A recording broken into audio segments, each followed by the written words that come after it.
Yesus Tuhan ditinggikan, dimuliakan dan naik ke surga.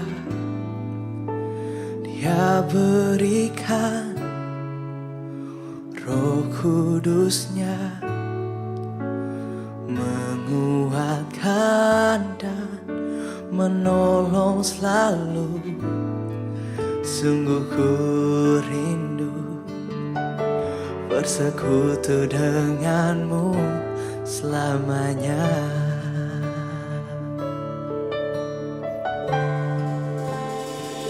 Selamat pagi para pendengar My Salva Renungan Pagi.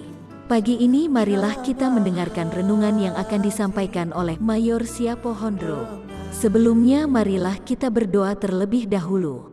Tuhan Allah, Bapa yang kami sembah di dalam nama anak-Mu, Yesus Kristus. Malam hari telah berganti pagi, kehidupan baru telah Engkau berikan kembali bagi kami. Bukan karena kami pantas atau layak, namun karena kasih karunia-Mu kami boleh ada. Sebagaimana kami ada di pagi hari ini. Terima kasih Tuhan, atas kesempatan baru yang telah Tuhan berikan kepada kami, untuk bisa memperbaiki diri agar kami bisa lebih layak di hadapan-Mu. Hari ini kami serahkan semua perkara dan kesulitan-kesulitan yang akan kami lakukan. Saat ini Tuhan, kami hendak mendengar dan merenungkan firman Tuhan. Biarlah Engkau melayakkan kami, umat-Mu. Sucikan hati dan pikiran kami, Bapa. Biarlah hati dan pikiran kami hanya tertuju kepada firman Tuhan. Tuntunlah kami, agar bisa memahami maksud firman Tuhan yang akan disampaikan dan renungkan bersama. Dan mampukanlah kami untuk menjalani kehidupan kami dengan berpedoman pada firman Tuhan. Di dalam nama Yesus Kristus kami berdoa. Amin. Jamah hatiku. Selamat pagi, salam sejahtera kepada kita semua, salam. Pada pagi hari ini kita akan belajar dari firman Tuhan yang saya ambil dari kitab Galatia pasal 5 ayat 19 sampai 21. Demikian firman Tuhan. Perbuatan daging telah nyata, yaitu percabulan, kecemaran, hawa nafsu, penyembahan berhala, sihir, perseteruan, perselisihan, iri hati, amarah, kepentingan diri sendiri, percideraan, roh pemecah, kedengkian, kemabukan, pesta pora, dan sebagainya. Terhadap semuanya itu kuperingatkan kamu, seperti yang telah kubuat dahulu, bahwa barang siapa melakukan hal-hal yang demikian, ia tidak akan mendapat bagian dalam kerajaan Allah. Ayatnya yang ke-21 sebagai bahan renungan kita, yang menyatakan kedengkian, kemabukan, pesta pora, dan sebagainya. Terhadap semuanya itu, kuperingatkan kamu, seperti yang telah kubuat dahulu, bahwa barang siapa melakukan hal yang demikian, ia tidak akan mendapat bagian dalam kerajaan Allah. Saudara-saudaraku yang saya kasihi dalam nama Yesus, renungan firman Tuhan pada pagi ini, saya beri judul, Hidup yang dipimpin oleh Roh Kudus. Saudaraku, dalam kehidupan orang Kristen ada paradoks besar. Dan orang yang sepenuhnya menyerahkan diri dipimpin oleh Roh Kudus adalah orang Kristen yang telah memiliki kemerdekaan sejati dalam Kristus Yesus. Dalam pembacaan kita ini, Paulus mengontraskan hidup yang dikendalikan daging dan hidup yang dipimpin oleh roh.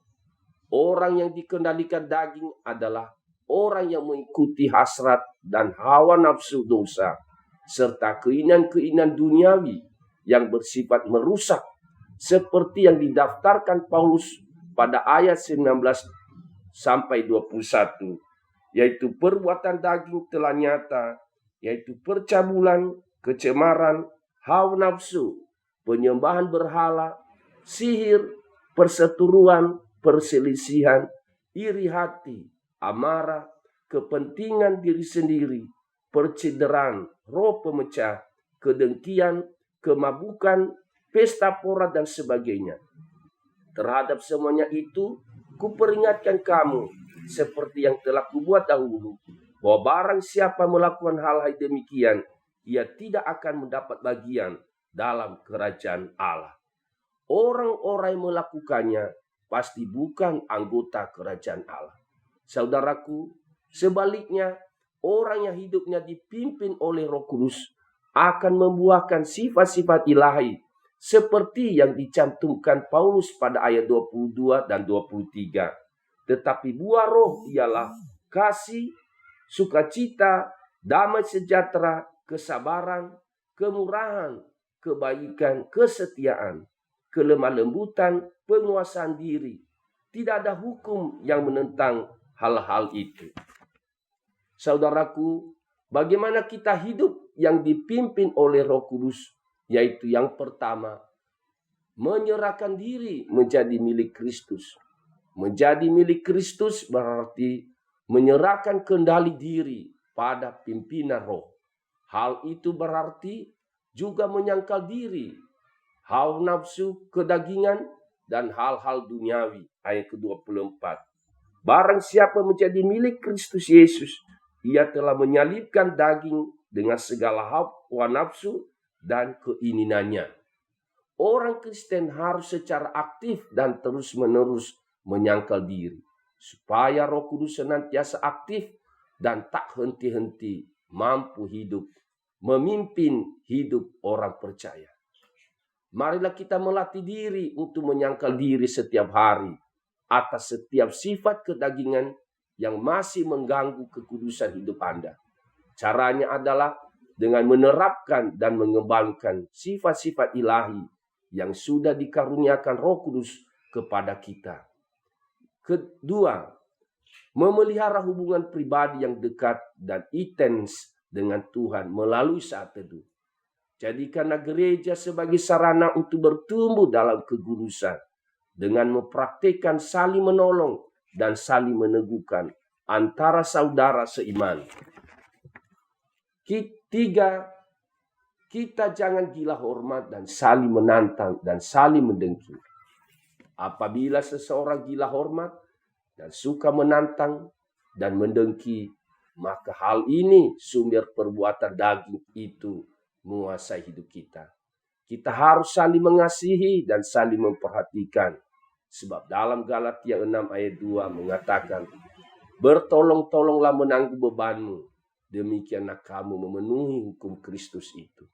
Saudaraku, bagaimana supaya kita bisa hidup dipimpin oleh Roh Kudus? Marilah kita menyerahkan diri menjadi milik Kristus. Memelihara hubungan pribadi yang dekat dan intens dengan Tuhan. Kita teruslah berjalan bersama Allah setiap hari. Dan kita saling mengasihi satu dengan lain dalam Kristus Yesus. Demikianlah renungan kita pagi ini. Tuhan Yesus memberkati kita semua. Amin. Yesus Tuhan ditinggikan, dimuliakan dan naik ke surga. Dia berikan Roh Kudus-Nya, menguatkan dan menolong selalu. Sungguh ku rindu bersekutu denganmu selamanya.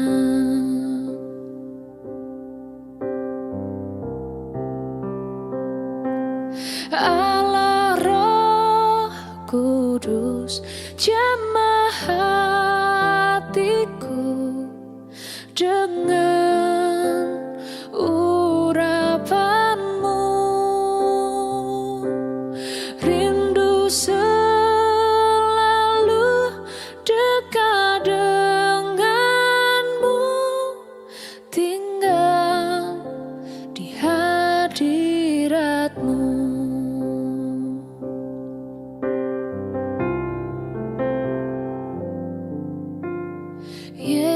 Kudus Tuhan ditinggikan, dimuliakan dan naik ke surga.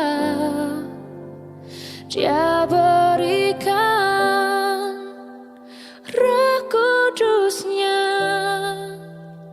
menguatkan dan menolong selalu. Sungguh ku rindu bersekutu denganmu selamanya.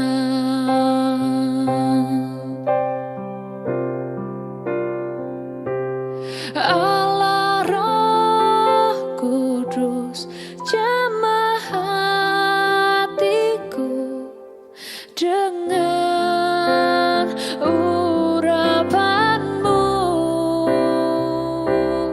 Rindu selalu dekat denganmu, tinggal di hadiratmu, tinggal di hadiratmu, tinggal